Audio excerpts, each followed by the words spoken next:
Je vais donc inviter quelqu'un qui maîtrise son sujet, mais je vais d'abord faire plaisir de la présenter. Elle est diplômée de la faculté de médecine de Créteil en biosanté, option médecine régénérative. Elle se destinait à être ingénieure de recherche toute sa vie, mais cela, c'était sans savoir qu'elle avait une mission de vie dans laquelle elle n'était pas encore rentrée. Comment l'a-t-elle su ? Eh bien, chaque matin, elle se réveillait avec une boule au ventre et cette sensation de ne pas être à sa bonne place, une sensation de passer à côté de sa vraie vie. Elle a donc raccroché sa blouse pour embrasser son rêve, celui d'entreprendre, mais pas que. Elle a voulu, en tout cas, aider les autres, propulser les autres, et c'était là son battement de cœur, ce qu'elle appelle avec, évidemment, sa mission de vie. À 28 ans, elle monte son premier business dans cette optique. Une vraie sortie de sa zone de confort et de sa zone de compétence, mais ce fut la zone d'activation de son potentiel. Aujourd'hui, au sein de son cabinet 2A Consulting, son équipe et elle-même aident les porteurs de projets dans la création de leur business et les chefs d'entreprise dans le développement de leur chiffre d'affaires. Comment ? Eh bien, en définissant ou en redéfinissant leur business model afin d'élaborer des stratégies marketing, communication, stratégie commerciale pour que leur entreprise soit à leur image. Elle est présidente de l'école supérieure de business et de leadership de Paris. Merci d'accueillir Aurélie Alama.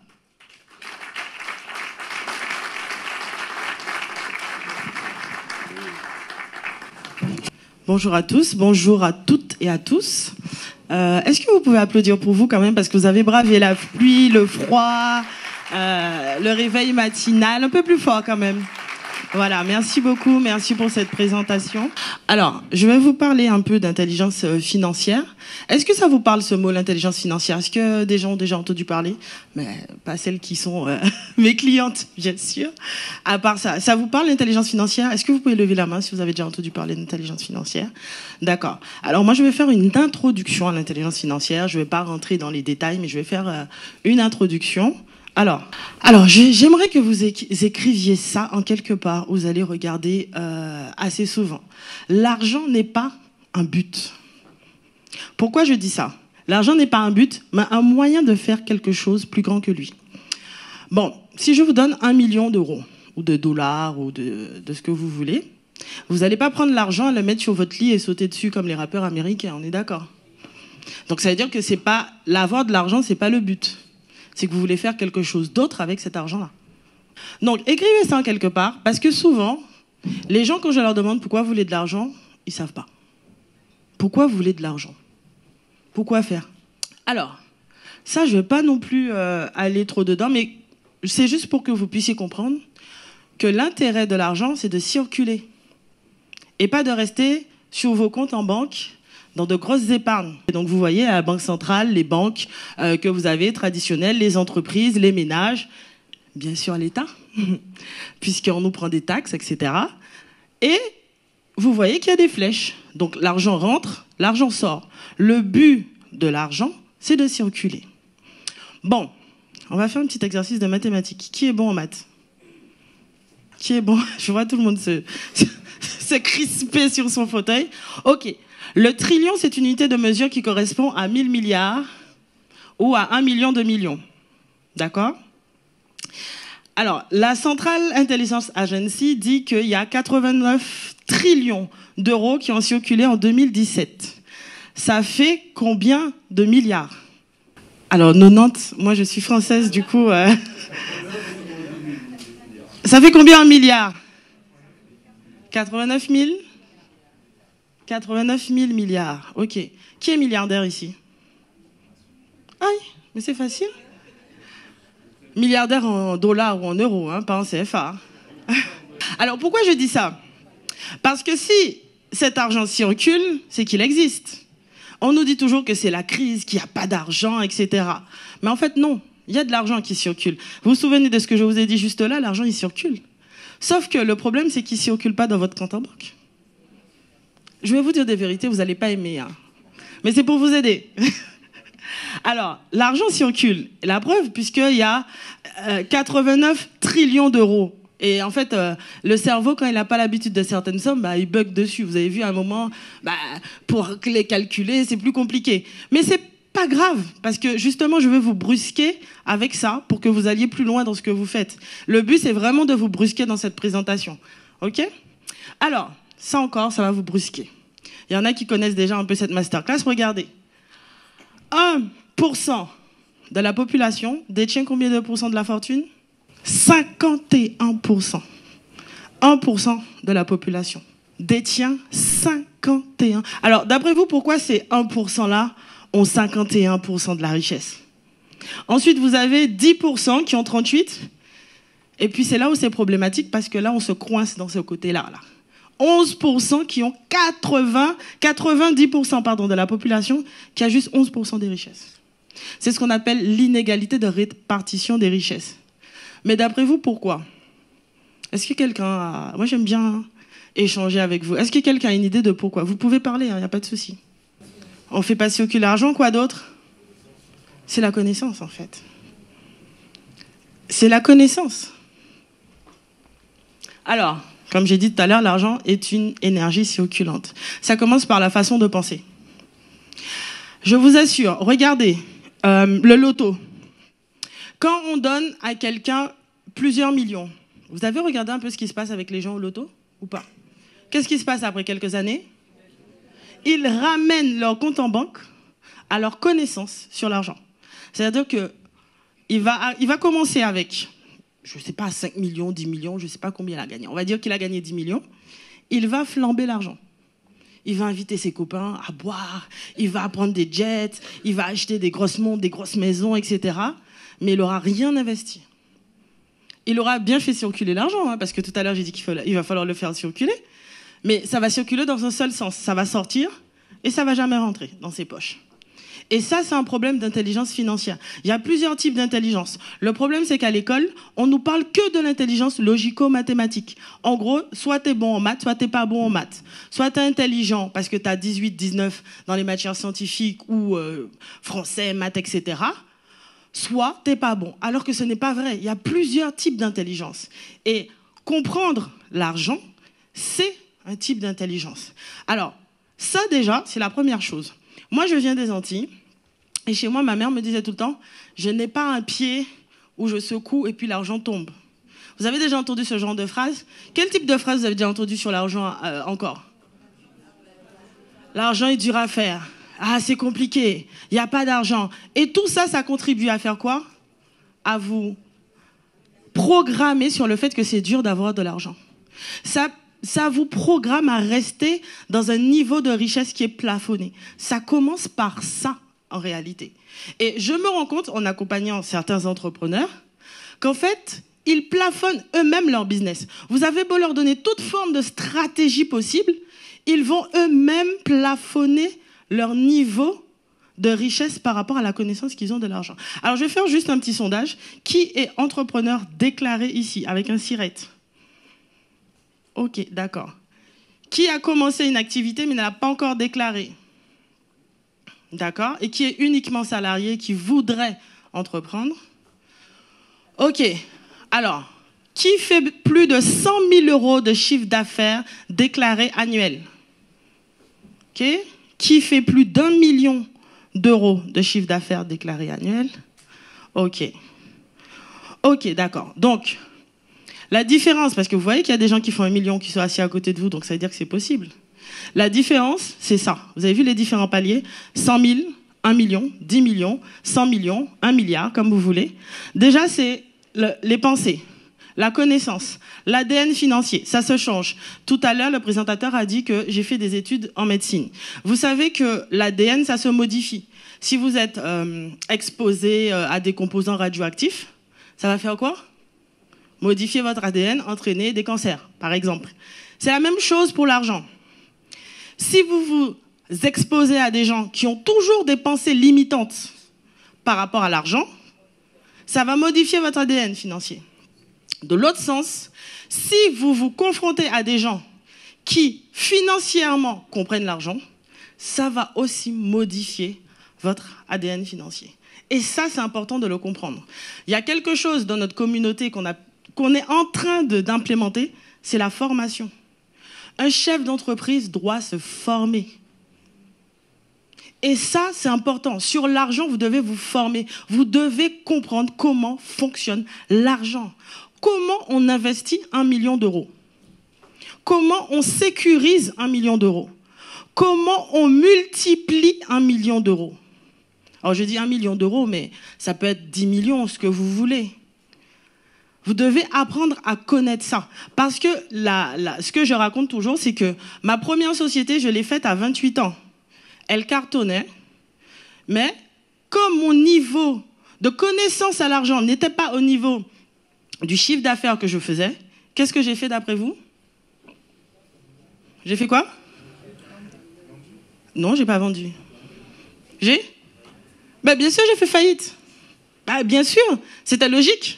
J'ai fait plein d'argent rapidement sans savoir comment l'argent fonctionne. Forcément, j'ai fait faillite. Forcément. 2 années plus tard, faillite. Et pourtant, ça fonctionnait. Mais moi, le gérant d'entreprise, je voyais plein d'argent venant d'une famille qui n'est pas riche. D'après vous, qu'est-ce que je fais? Je confonds les comptes de la société avec mes comptes. Ah, vous connaissez ça, hein? Problème commun. Et je vais vous éviter d'aller là-bas. Alors, mauvais environnement, mauvais ADN financier, les dettes, les crédits conso. C'était l'EM. Cofidis. Vous avez vu les taux de ces prêts-là? Ça, c'est comme un piège à rat. Tu mets ta main, il y a un peu de fromage, et quand tu essaies de prendre le fromage, ça se ferme sur toi. Savoir dire non.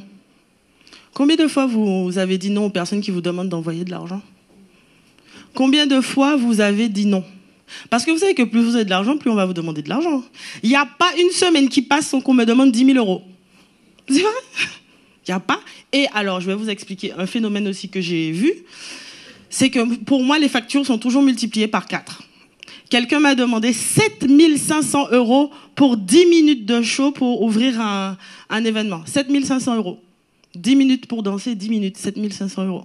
Vous trouvez ça normal? Bon, si vous êtes multimillionnaire, vous allez vous dire quoi? Bah, je paye. Mais non, c'est pas normal.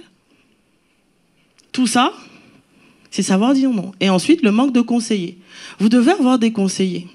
Des personnes qui vous disent, ça c'est un bon investissement, ça c'est un mauvais investissement. Le problème, c'est qu'on a de l'argent et qu'on s'est fait, entre guillemets, seul, self-made. On se dit, bah attends, moi j'ai besoin de personne. Cet argent, je l'ai fait seul. Ah ben tiens, il y a une bonne opportunité là. Ah ben on me propose d'acheter des terrains là, allez tiens, je vais acheter. Ah là, il y a l'élevage de poulets. Ah c'est pas mal, je vais mettre l'argent là-bas. Ah mais tiens, on me propose au Congo telle opportunité. Allez, je vais mettre 20 000 euros là-bas. C'est quoi 20 000 euros sur 3 millions? Mais à force de faire 20 000 euros, 20 000 euros, 20 000 euros, si tous tes investissements capotent, tu vas t'endetter. Je vous trouve tellement stoïque. Ça vous parle ce que je suis en train de vous dire ou pas? C'est juste une introduction. Je veux vraiment que vous puissiez avoir ce petit déclic là à la fin. Parce que c'est vraiment quelque chose par lequel je suis passée. Et j'aimerais vraiment vous réveiller par rapport à ça. Indépendance versus liberté financière. Est-ce que ça vous parle? Vous connaissez la différence? Alors, ok. Un avocat qui a un cabinet, il est indépendant. Voilà. Ça veut dire qu'il n'a pas besoin de patron pour faire de l'argent. Un médecin, très bien. Quoi d'autre? Une coiffeuse, une infirmière libérale. Ok. Donc lui, s'il arrête de travailler, qu'est-ce qui va se passer? Il est indépendant, mais il n'a pas d'argent. Ok. Donc vous voyez où je veux en venir avec la liberté financière? C'est quelqu'un qui a des systèmes qui travaillent pour lui. Qu'il travaille ou pas, ça roule. Qu'il soit là ou pas, ça roule. S'il est 6 mois ou une femme 9 mois avec une grossesse compliquée, ça roule. Et c'est ça la différence. Et ça, plein de chefs d'entreprise ne le comprennent pas. Ils tiennent à bras le corps, leur business. Et une fois qu'ils lèvent le pied, qu'est-ce qui se passe sur le chiffre d'affaires? Vous voyez de quoi je parle ou pas? Mais c'est parce qu'on a une mauvaise connaissance de l'argent. Parce qu'en tant que chef d'entreprise, vous devez apprendre à investir l'argent de l'entreprise pour justement avoir ce qu'on appelle, on appelle un empire, mais bon, avoir plusieurs choses qui travaillent pour vous, ce qui fait que si vous levez le pied, ça continue.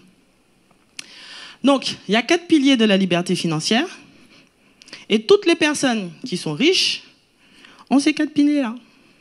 Est-ce que vous savez que McDonald's n'est pas riche par rapport à l'immobilier? Ben oui, il faut comprendre le système qu'il a mis en place. Ce ne sont pas les restos qui l'ont rendu riche, c'est l'immobilier. Donc ces 4 piliers-là, vous devez apprendre à investir dedans.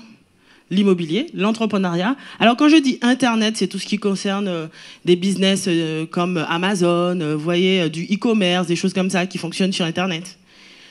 La bourse, le trading et aussi les crypto-monnaies. Moi, j'ai fait beaucoup d'argent avec les crypto-monnaies. On peut vous dire oui. Vous savez, moi, j'ai toujours l'habitude, quand la masse dit que c'est pas bon, d'aller dedans. Parce que vous... Alors, regardez ici. Vous vous souvenez ici, la masse, ce qu'elle fait? Elle a que 11% des richesses. C'est-à-dire qu'elle comprend pas grand-chose. Ben, c'est vrai ou pas? Je vous ai dit que j'allais vous choquer. Donc, généralement, quand la masse dit non, moi, je vais aller là-bas pour comprendre. Parce qu'il n'y a que 1% des gens qui comprennent qu'il faut aller dans l'autre sens. OK. Alors, si vous ne savez pas gérer vos finances personnelles, vous ne saurez pas gérer vos finances professionnelles.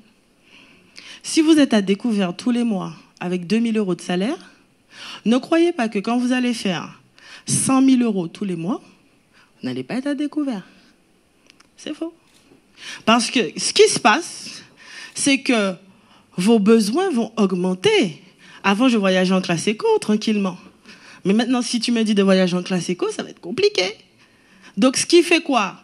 Que mon revenu augmente, mais mes dépenses aussi augmentent. Mais si je ne connais pas le ratio d'augmentation, qu'est-ce qui va se passer? Ben, je vais retourner à découvert. Moi, j'ai des clients qui font 50 000 € par mois et qui sont à découvert de 10 000 € par mois. Ah oui, bien sûr. Dépenser sans compter, vous connaissez ça? C'est ce que font les stars américaines. Vous vous êtes jamais posé la question, comment des personnes qui gagnent... Michael Jackson, quoi. Le gars finit en... Non, mais Michael Jackson, s'il vous plaît. Michael Jackson, MJ, endetté. Mais comment il a fait? Parce qu'il n'a pas de conseiller. Les footballeurs, c'est pareil. Toutes les personnes que vous voyez qui ont fait plein d'argent rapidement, quand vous voyez que... Bon, alors je ne dis pas que c'est facile, mais c'est rapide. C'est pas pareil, en fait. Parce que je ne crois pas que ça soit facile, ce que fait Kylian ou ce que fait Michael Jackson. Non, c'est pas facile, mais c'est rapide. Ce qui fait qu'on n'a pas pris le temps de connaître les choses, d'implémenter les choses. Donc on a beaucoup d'argent d'un coup. Et l'orgueil monte, du coup on se dit qu'on peut tout, on sait tout. Et finalement on dépense beaucoup. Ça, il faut faire attention. Alors je vais vous donner des petits ratios comme ça. On va commencer par le budget perso. Comme ça vous allez comprendre. Bon, si je gagne 1 000 €, je vais essayer de mettre 5% de côté. Vous allez me dire, c'est difficile. Ben, en fait, tu dois compresser tes dépenses. Si tu gagnes entre 1 000 et 1 500, 10% de côté. Si tu gagnes entre 1 500 et 2 000, 15%. Et là-bas, vous avez, c'est 20%. Bon, si tu gagnes plus de 2 000, tu mets 20%. Vous allez me dire, Aurélie, c'est impossible. Pourquoi c'est impossible? Si c'est impossible pour toi de faire ça, c'est qu'il y a un problème dans tes dépenses. Donc, quand tu rentres à la maison, vous prenez vos relevés d'identité bancaire et vous allez prendre un stabilo et tout ce qui est dépenses compressibles, vous allez les stabiloter. Quand je parle de dépenses compressibles, c'est ce que vous pouvez diminuer. Vous savez que votre abonnement téléphonique, vous pouvez le diminuer. Hein. Suffit d'aller chez quelqu'un d'autre. L'assurance aussi de votre maison, vous pouvez le diminuer. Vos courses aussi, vous pouvez les diminuer. Moi, je fais mes courses chez Lidl. Hein. Les gens me voient arriver avec une grosse voiture chez Lidl, et alors? C'est pas mon problème, en fait. Bah oui, tant pis pour toi si tu veux aller faire tes courses plus chères parce que t'estimes que t'as plus d'argent. Moi, une fois, je suis arrivée sur le parking, on me regardait. Elle s'est trompée, elle? Non, je me suis pas trompée, je fais bien mes courses chez Lidl. J'ai pas de problème avec ça. J'ai vraiment pas de problème avec ça, je suis décomplexée. Ok, épargne, envie, 30%. C'est quand même pas mal les envies, 30%. Et ensuite, vos besoins ne doivent pas dépenser 50%. Même la banque, elle fait un calcul d'endettement, de taux d'endettement, 33%. 35%. Parce qu'elle sait qu'au-dessus, ça va vous serrer à la gorge. C'est pas normal. Pourquoi vous me regardez avec ces têtes-là? Ok. Qui fait ses comptes mensuellement? 35%. Et pourtant, j'ai vu beaucoup d'entrepreneurs qui ont levé la main. Et j'ai la mémoire vive. C'est pas normal. Parce que vous savez que, ne serait-ce que pour les arnaques, hein, je connais quelqu'un de très éloigné qui a arnaqué de 70 centimes toute une population chaque mois. Il est devenu millionnaire grâce à ça. Et j'ai dit que c'était quelqu'un de très éloigné. Mais pourquoi? Parce que les gens ne voyaient pas, mais 70 centimes, quand même.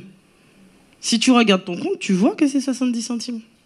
Donc, il faut quand même faire un budget. Parce que si vous ne savez pas budgétiser 2000, comment vous allez savoir budgétiser 20 000?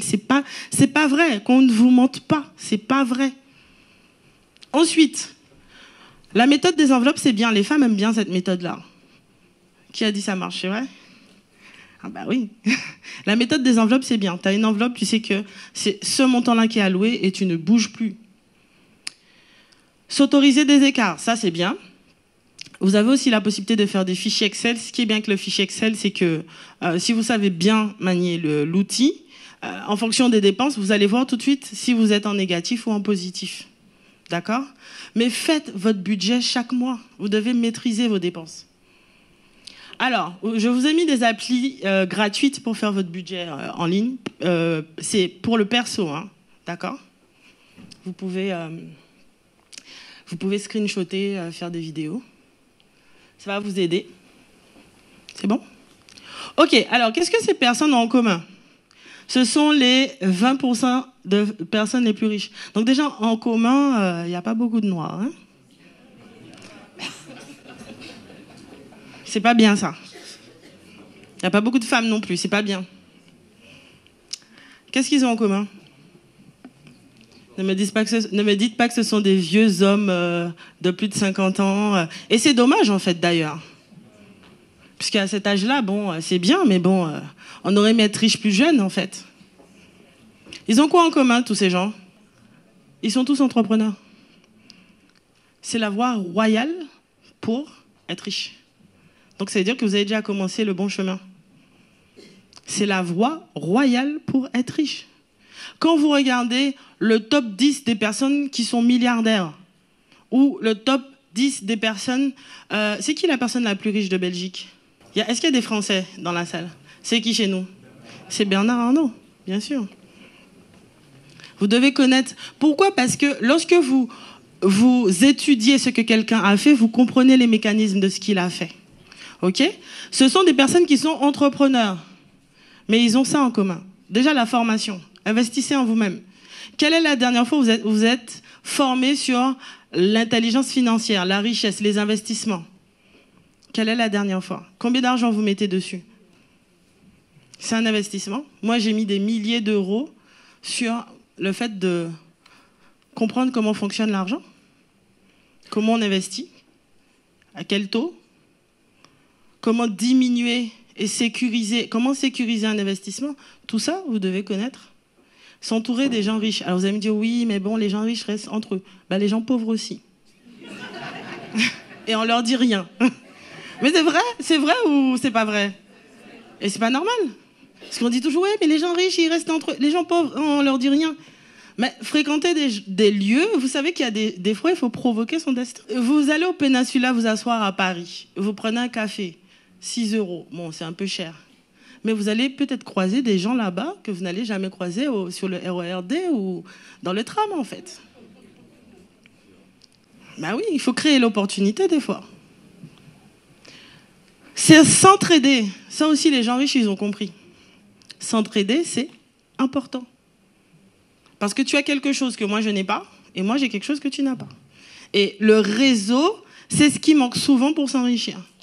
Et le problème, c'est que nous, on n'a pas, c'est ce que je vous ai dit, l'intelligence financière, c'est aussi ça. Moi, si j'ai un problème, je suis seule, ça va être compliqué de régler mon problème.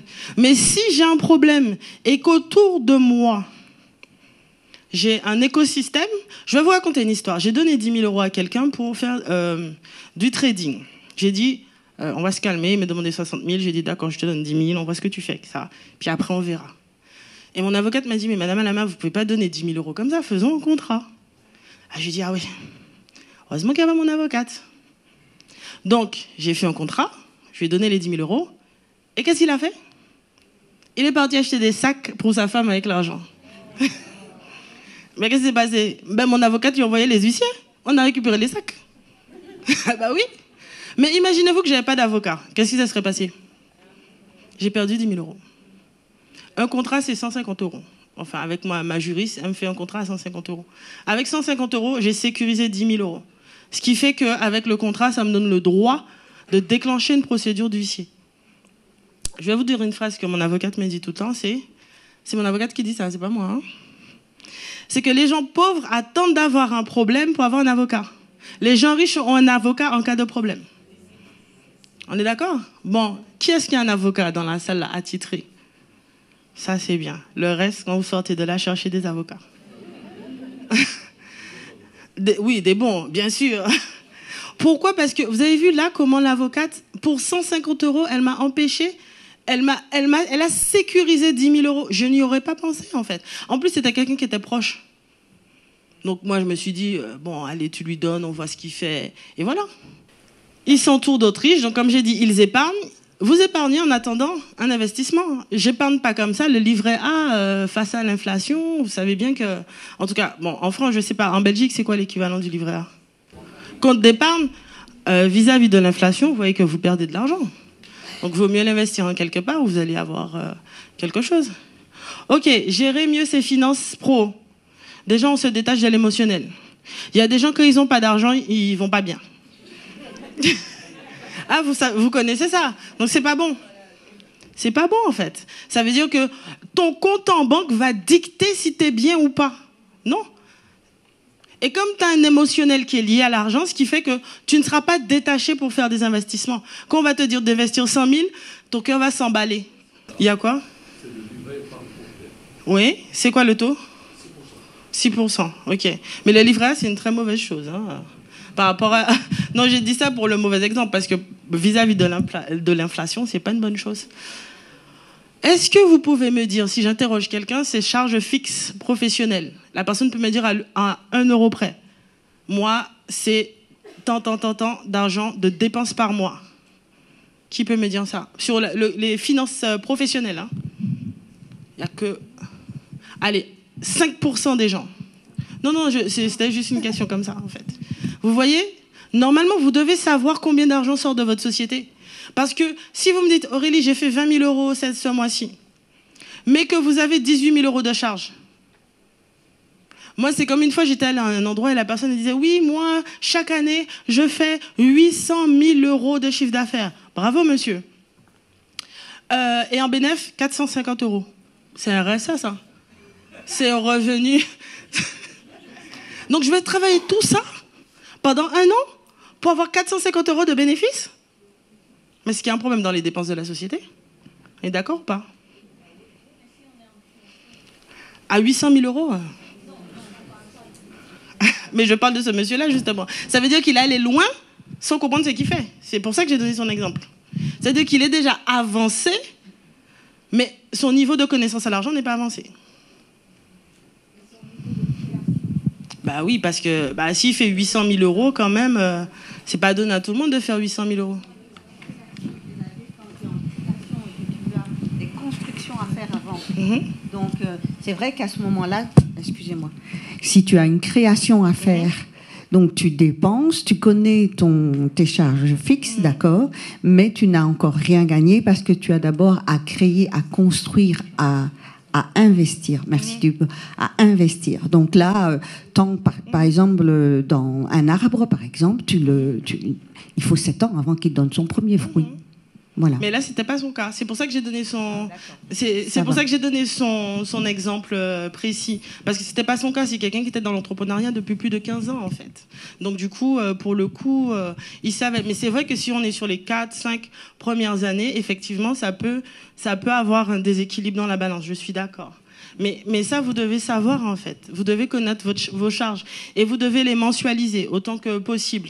Créer une épargne de précaution, même avec votre banque. Vous pouvez demander à la banque, et ça, c'est pas une mauvaise chose, si vous avez déjà un bilan, 2 bilans, dire à la banque, bon, écoutez, est-ce que vous pouvez me passer 10 000 euros, 20 000 euros, ou combien vous pouvez me passer? Ça, c'est une bonne chose aussi. Ça peut vous permettre de souffler, plutôt que d'être à couteau tiré.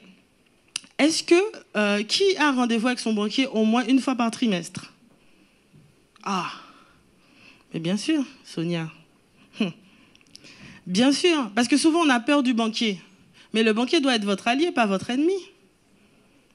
Parce que des fois, il va vous faciliter des choses quand vous allez voyager. Ah, est-ce que je peux avoir plus sur ma carte bleue? Est-ce que vous pouvez augmenter mon découvert? Mais si vous n'avez pas créé une relation avec votre banquier et que vous avez juste peur ou que vous refusez ses appels ou que vous mettez ne répond pas à la place de son numéro, c'est compliqué. Et c'est ça le problème, c'est qu'on a une relation qui est souvent complexe avec le banquier, alors qu'il doit être notre ami. Parce que lui, il sait, il connaît son métier. Bon, ok, là, ce trimestre-là, voici, c'est bien, vous avez un expert comptable, mais le banquier aussi, parce que lui, il peut vous donner une facilité de caisse que ne peut pas donner le comptable. D'accord? Hypothèse de chiffre d'affaires, pareil. Ayez de bons experts comptables. Moi, mon expert comptable, aujourd'hui, je suis en procès avec. Et ça m'a coûté un contrôle fiscal, avec une amende majorée. J'avais l'impression d'être en garde à vue pendant 6 mois. Elle me posait des questions tout le temps, le fisc, tout le temps. Pourquoi? Parce que mon comptable avait mal fait la TVA sur 2 ans. Mais moi, c'est pas mon métier de calculer la TVA. Moi, je paye, et quand elle me dit payer tant, je paye, je ne vais pas recalculer la TVA. Ben oui, il faut. Ben, c'est ce qu'elle m'a dit, la dame du fisc. Il faut. Vous voyez? Parce qu'on se dédouane sur l'expert comptable. Mais lui, quand le fisc est arrivé, il m'a dit, Madame Alama, bon, si vous avez besoin de moi, vous m'appelez. Ben oui. Il ne va pas rester avec le fils dans les bureaux. Donc, en tant que chef d'entreprise, vous devez porter la responsabilité de votre chiffre d'affaires, de vos dépenses, de votre TVA. OK, bon. Est-ce que vous avez fait un screenshot de ça? OK. OK. Merci beaucoup. Si vous avez des questions, vous pourrez me les envoyer à mon adresse mail. Merci beaucoup. Merci. Merci, c'est très instructif, hein, vraiment. Alors, vous serez inondé de questions, chère madame, tout à l'heure.